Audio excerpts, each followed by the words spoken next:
Well, what a Boxing Day feast this is going to be. I hope you all enjoyed the Christmas and festive period. We are back today for our first game in charge of a professional club. It's been an interesting summer with Bromley, some star players taken away from us, and now our first game in the National League.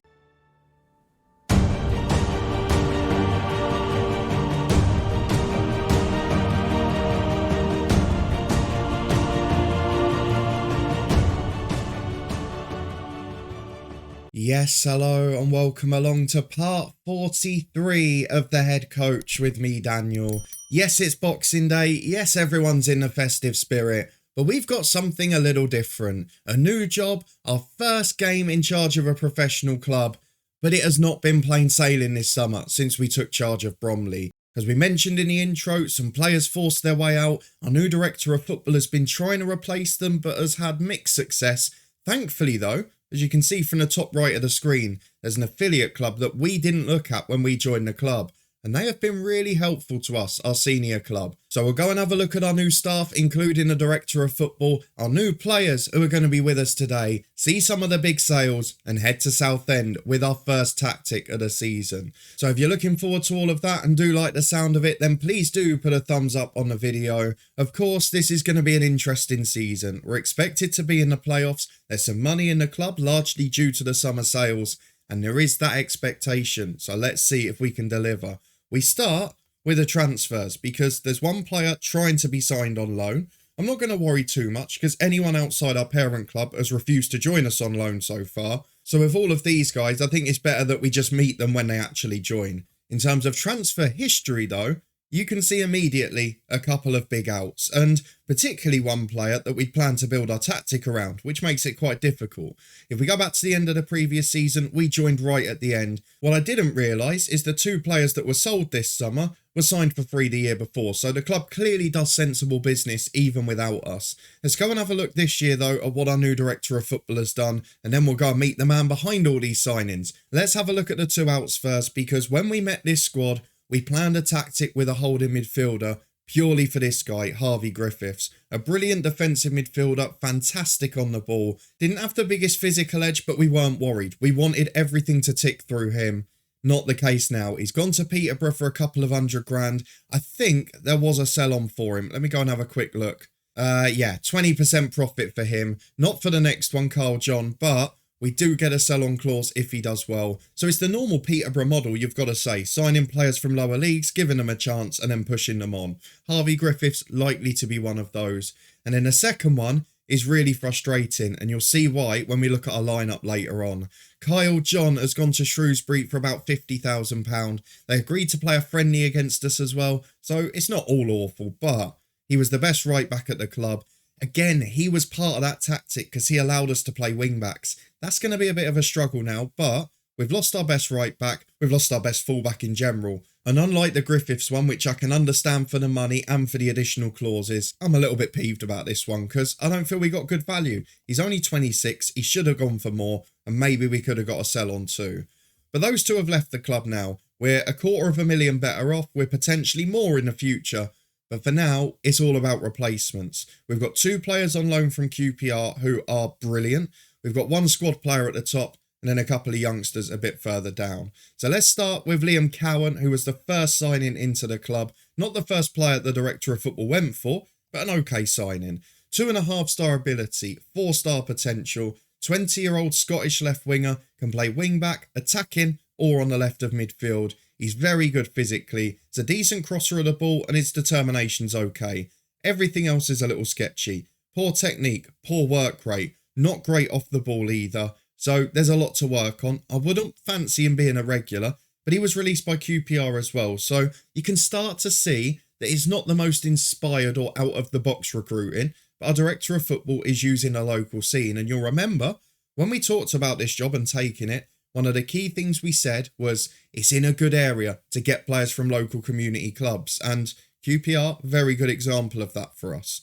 The two youngsters that came in after were Byron Brannan from Havant and Waterlooville. He is not going to make it. And also Hugh Roberts from Gloucester, who is also not going to make it. But then we get on to the stars, because probably at this point I was getting a little bit worried. I was seeing the quality that they were trying to bring in, but I was also seeing most of them reject us. Thankfully though, with a week to go, action started to come. And Chris Bennett was the first of two signings. He is a centre-half at 19 years of age, comes in from QPR on loan, brilliant determination, his personality's improving, physically he's a monster, he's 6'5", he's glorious in the air. I really think we're going to score some set-piece goals with him. We'll get him at the back post for corners, he's got all the defensive attributes we need. I am very happy to have him as part of the club. Been at Spurs, been at QPR, and now on loan here. I think we're going to take him to the next level. I'm really confident about him. Only 425 quid a week wage contribution as well. But he is then maybe topped by this guy. Michael Nelson, again, less than 500 quid a week. He reminds me of a player we had in FM22 with Dover. We got a midfielder on loan one year called Bradley Haynes. You'll remember if you've been on the channel long term. And he was just too good for the level. He was a quality midfielder. And we had him on loan, I think, from Charlton in that save. And this guy just strikes me the same. He's a brilliant midfield player, fantastic playmaker, got bundles of ability, got loads of quality on the ball and off it. He's naturally fit. He's played 5 senior games for QPR last season in the Championship, albeit they're all off the bench. But he just strikes me as someone who's going to shine. And the two that they've given us, in fairness, should push us towards the title. Now, of course, it does mean we're going to have to adapt our tactics slightly because he's a very similar type of player to Harvey Griffiths, and you could argue better, but he's a more advanced player. So we're either going to have to adjust our duties and our roles, or we are going to have to change our tactic. And the problem with him only coming in today and the offer only going in a week or so ago is throughout pre-season, I've actually played in 3 different tactics as our squad has changed shape throughout. And I'm not entirely sure that I'm set on one yet. But I am going to go for a tried and trusted, and if it doesn't work, we've got backup options being trained and that have been used in pre-season. So let's have a look at the dynamics for how all of that's been left, and the simple answer is, bar managerial support is very good. We've got a few players that are unhappy about the sales, but also about being relegated. Normal stuff, I would say, at this level, but we're going to have to win them round and do well very quickly. And then, of course, the other question is how has that affected the season preview? Because good signings have come in, but there are some good clubs up there. So if we go and have a look, we are still second favourites behind Woking. Our club from our live stream save have got some really good players here. We're talking about Herbie Kane as the best player in the league. We're also talking about Jaden Heskey, who is a proper centre midfielder. And maybe that's the thing that stands out for our two teams is we've got 2 of the best midfields in the league. That's when everyone's fit. We haven't got that today. I'm also looking at James Kroll because, of course, our former club Maidenhead came up under our management. We'll be interested to see how they get on. James Kroll is an absolute superstar. We know that for sure. I just want to see what they've done in the transfer window if I can. They have let a few players go, but I wouldn't say any that were superstars for the club, and they've bought in an awful lot. Linton came in while we were still in charge, but I recognise some of the names there. They've done okay. They've got Taylor Anderson back permanently as well. So Maidenhead recruiting sensibly. You've got to give them big credit, and they will be a force this year. I think they will stay up. I'm going to say it now. But for us, we've got to meet the man behind all of our work. Let's go over to the staff. We're at Bromley. We've had a decent transfer window, and he's still trying to do work. But let's have a look at the man who's done it. Because if we go and have a look at this screen, the director of football is former Cambridge United star Harrison Dunk. He came in following a playing stint at Notts County, retired at 36, and bang, straight in as our director of football. Actually pretty good across the board. Decent mentally, okay personality, good at judging ability and potential, not a bad negotiator at all for this level, and he's even got some okay coaching attributes, so he sort of knows what he's looking for in a player that could be coached. Of course, he did play for the club briefly earlier in his career, so really nice to see him coming back and helping out. And so far, I've got to say, it's been pretty impressive, although maybe not got a couple of deals over the line. He has also been a little bit slow at bringing staff in. We've not got a head of youth development yet, but there are a couple of scouts into the club. Will Puddy, a former goalkeeper who, again, isn't awful and has very good knowledge of Holland, which I find quite interesting. We'll see if that helps us out later down the line, maybe influences some signings. And then the other one, Ben Richards, Everton. He's not so good, but we'll forgive them for now. He's a young non-league scout, and maybe his knowledge of the lower leagues will help, but also he might have the opportunity to develop because he's only a youngster and new into the game. So what do you think of Harrison Dunk? What do you think of the signings that have come in? And do you think we're going to be a top 7 side? In the meantime, let me take you through to the squad screen, because it's not just the players that have come in. There was also one surprise extension to a contract, which was this guy, Jack Clay, who I think was one of the highest paid players when we joined. It was 4 days from his contract ending, but he then signed a new one on half the terms, which obviously the director of football organised. It might have even been the chairperson actually, because I think it was before Harrison Dunk came in. He's okay, he's versatile, he fits into the tactical right, but he's not going to be a regular starter. I think we all know that.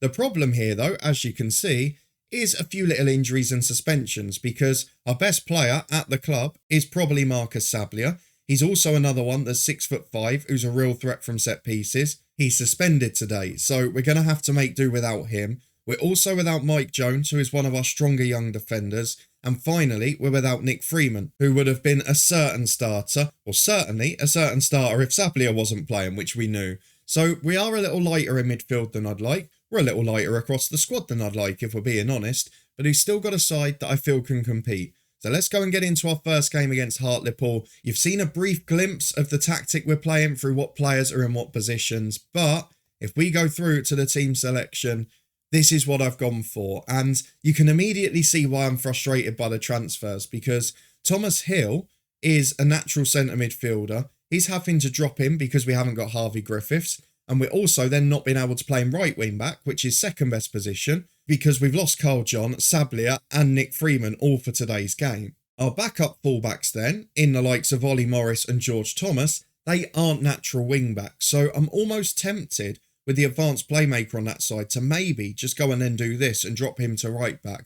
We'll judge that when we get into the game. But for now, I'm relatively happy with the squad. The spine of the team's good. The goalkeeper and back three are absolutely excellent. Colkett and Riley up front are going to be brilliant. I've opted to play Riley as a target man rather than a deep line forward. He can still show his quality on the ball. He can still have a long shot, but he's so good in the air. He's 6'1", 14 jumping reach, and he's quite strong as well. I didn't want him to lose out. And with us having 2 left footers, it seemed to be the best way to do it. If it doesn't work, I'll just drop him in here a little bit later on. Colkett's a superstar. The rest of the team's great. So let's go and run through it. We've got James Hilson in goal. Brilliant keeper, a little bit short, but everything else is fine. Paulwell, Grehan and Bennett, the new signing, are our back three. Morris and Revan are the wing backs, although we may well drop the lad on the right hand side. Hill is the holding midfielder today. McIntyre and Nelson ahead of him. Nelson's only just joined the club, played no football with this team, not even trained with them. So it'll be interesting to see how he does. And then Colkett and Riley are the 2 up front. The bench is basically everyone fit by the young left winger and the keeper. So it's not the biggest squad at the minute, but when we get those suspensions and injuries back, it will start to look a little better. It's basically the tactic we've been using with Woking over on Twitch in our live stream save. The only difference is the roles of the strikers that we're playing, the midfielders the opposite way round, deep line playmaker rather than defensive mid, and of course we might have to drop the right wing back. But apart from that, relatively similar. We have managed to push the defensive line up a bit because we've got a relatively quick defence at this level. So let's go and see how we get on. First game of the season, all the set pieces are set up, everything's ready to go. This is just about delivering on the pitch. Southend, I would imagine, one of the strongest sides in the league. They are expected to finish third. This could be the earliest possible title decider. Let's go and get into our first match in charge of Bromley, a professional club. And here we go against John Askey, Southend United. I recognise quite a few players in their team. Ollie Inkert, we've had in a couple of saves before, over the years in FM that is. Matt Dolan on the bench, we had in that Woking save briefly. Jesper, the right back, we were linked with Distillery, weirdly. That over in our Build a Nation save, of course. But we're just going to go and get into it. The pitfall of this tactic we're playing today is that we don't really have depth. We're using both of our strikers at the same time, or both of our good strikers. We've not really got any midfield due to the injuries and suspensions, and all 3 good centre-halves are in. So it's going to be a tricky one. If we do get injuries, we might have to shuffle around. Let's just go and get into the first half and try and enjoy our National League debut with Bromley. It is a real opportunity. We'll keep an eye on Maidenhead score as well, because by the end of the day, we might be left scratching our head a little bit. But we've not had a good start here. Southend are dominating the stats. I'm tempted to drop to cautious, and I think I'm going to do it. We're a Maidenhead. They're away at Barnet. Let's see if we come back into the game. We've had a shot. I guess they've not had anything on target, despite all of the big efforts. That ball's awful, though. You can't count that. Bromley free kick. That's fine. They've not really had any great highlights. They've not shown an awful lot. Do you know what I'm going to do actually? Just because I'm getting the warning about it. I'm going to drop Morris to right back. Let's see if it works and does anything different for us. He'll drop in there. He will be a... Oh, it doesn't matter what role he is. We'll just play him a bit further back. Let's see if that makes a difference. It's been all Southend according to the stats. Maidenhead have had an injury already, but there's still 0-0 in both games as Hill heads the ball away here to Riley. Can we get this front two into the game? Bennett goes long towards Nelson. You'll see him breaking from midfield so often this year. Goes back to Morris. Chipped up to Riley. Colquitt's in the middle. Got to try and find him. Deflects backwards. It's just behind him. But that's a penalty kick. It's a poor challenge, and that's all we need. Nelson joining that front two, and those three can cause havoc. Colquitt, a good striker, a decent penalty taker, and he scores, puts the keeper down, sends him the wrong way, and just delightfully places it into the other side of the goal. 1-0 up with our first shot on target, our first real incisive breakaway. And this is the way we're going to play this year. A bit like the first year at Maidenhead. Not exciting, not a joy to watch, but ruthless on the break with a brilliant front three. Let's get through the dressing room. Let's tell the lads to move on to another gear. Not really getting that reaction yet. I'm imagining if we can get the lads on board and start well, we'll probably get a lot more of a reaction from them in a few months' time. For now, it's just about clinging on. But we are doing okay, though it's a corner kick for Southend. Up to the back stick, Harris heads over. Bit concerned about how many of them we're losing with our 6'5" centre-halves, to be honest. But we've got a free kick at the other end, and this is where our threat will be. Loads of men forward. Grehan's one of them. Not one of the tallest at all. But he hits the bar and it's cleared away. Harris will break downfield. He's got a chance to take on the defence. Is someone going to try and close him down? Or are you all just going to run away? I'm not sure. Mason Clark does the same. Big switch. It's going up towards Morris, and he hoofs away. Looks much more comfortable at right back. And to be fair, both of them doing a really good job. Revan on the left, probably our best player, as Denny gives it to McFadden. Back to Saunders. Big chip over. Should go to Hilson. Was a little bit worried there. He was tentative on his line, but in the end he comes and gets it comfortably. He picks the ball up. He takes as long as he can. And he can roll out to this defence. Our instruction is roll out to centre halves or fullback. Instead he goes long, up towards the short striker, but Colquitt wins it. Not under much pressure, finds Revan. Got options inside from midfield. Instead he's going to be forced back. Tries to get it in, but it's too late. It deflects away to McIntyre. He's been robbed of possession. Wins it back though for Riley. Looks for the man either side. There he is, despite being in a target man role. Drops in and does the deep line forward duty. Revan gets it on the left wing. Back to Paulwell. It's not really the type of striker I play with normally. Someone who's a bit more aggressive, not the best finisher, as Nelson puts one just over the bar. What a player he looks. He's not come into the game too much, but he has played a couple of important roles. I'm not going to make any early subs here. I feel like we need to keep these lads on and gelling as long as possible. With 15 to go, there's some tired legs, there's a few booked players. We've got to start looking at alternatives. So first is a very tired Sean Grehan. He'll be replaced by fellow youngster Will Squires. Very similar in the role. Better in the tackle, better covering, but not great in the air. We've also got Cheek, who will come on for Riley up front. They will switch sides because Cheek has just got no height whatsoever. And then in midfield, we've got one more sub. I'm tempted to take Hill off because he can cover so many positions that it'd be good to have him for the next game. But for now, I'm just going to confirm it. We'll make a time-wasting one later if we need to. But this would be a proper good 1-0 smash and grab win. Maidenhead, to be fair, are drawing at Barnet at the minute. They're doing all right. So with a few minutes to go, let's watch them play out. And then we'll go and make our final sub. As McFadden plays down the left. Bennett deals with it really well. Had a solid debut so far. Goes back to Hilson. And now Squires the sub. Not too confident about the way they're playing there. Looks like they're playing themselves into trouble. Paulwell spots that and just goes long. Colquitt wins the flick on, but it doesn't go anywhere. And now Southend are in behind. Lewis to Green. Must have been offside, Lino. He's running away. That is a late problem for us. We are very upset. I would have thought that was offside. We're not going to get it. There's 2 minutes to go. Let's just bring a sub on. We've got some tired legs. Hill is one of them. So Jack Clay will come on in a holding role. Didn't expect him to be here. He is at the moment. Can he play better anywhere else? Defensive midfielder on defend. Let's shore things up. Let's make sure we don't lose the point. Because away against one of the other three favourites for the title, a draw would be a very good result. But there's 4 minutes added on. And here comes Southend again. They're playing that little triangle at the back and it's working really well. Lewis has got an overlap on the left from McFadden. I'm a little bit concerned. Gets into the box. Oh, it's across to Green. And just like that, We have snatched defeat from the jaws of victory. 2 goals in 3 minutes. We're going to go aggressive. I think fitness might be an issue. We've run out of steam. We've fallen apart the last 5. And we're going to start with defeat in charge of Bromley. 5 minutes ago, it looked like the perfect away day. It's not a great performance. We've been all over the place with tactics in pre-season. But let's be honest, we were 4 minutes from a brilliant win. We were nearly there, and there's not going to be many harder away games than that. I'll say I don't like what I've seen. We want to get them motivated regardless. But let's go and look at when we're next going to be back, what the schedule's like for us over the next month or so. Can't imagine we'll have too many tougher games than that. Well done Maidenhead, who finished the day above us. Well, I've just seen a little link on the social feed to say that we're getting a player on loan from Charlton, but I haven't seen an offer go in yet, so be interested to see what happens there.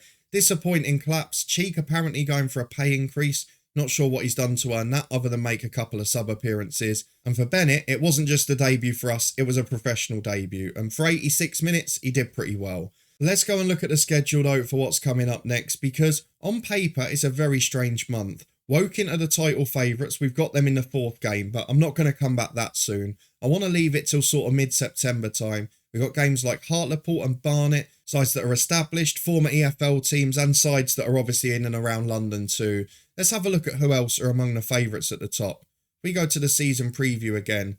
We've got Stevenage, Barnet are up there, Dorking are up there as well, and Yeovil too, and Hartlepool aren't far off. So I think that's going to be when we come back. We'll definitely show one of Hartlepool and Barnet. A big long trip to Gateshead might be worth showing as well. So maybe 2 of those 3 games there. Or we could do Boreham Wood, because Barnet and Boreham Wood will both be in that local region. Boreham Wood won the North last season and battered us with Maidenhead. So I think that's my 2, but it will depend on how results go between now and then. If you did enjoy this episode though, an interesting transfer window I thought, some real benefits from an affiliation with QPR we didn't know about, and hopefully by the time you're back we'll be doing alright. I'd imagine we will be. We've gone away to what is the 2nd toughest away game on paper, and we nearly beat them. So with a few players back, hopefully a couple more sign-ins, we will be on our way towards a playoff finish. If you're looking forward to finding out and you did enjoy that, then please do put a thumbs up on the video, subscribe down below and turn that notification bell on for daily FM23 content. If you didn't see our little top 3 episode yesterday, you can find that up in the eye above. I hope you all had a wonderful festive period though. The Builder Nation will be back tomorrow, and then we'll be here in 2 days' time with a massive opportunity at Bromley. Don't forget to check out our sponsor HelloFresh. You can find that link in the eye above or description down below. Loads of money off your New Year health kick until the 29th of December. It also helps support the channel too. Thank you very much for watching. I'll see you back in a couple of days' time. Now go and enjoy the rest of the Boxing Day football.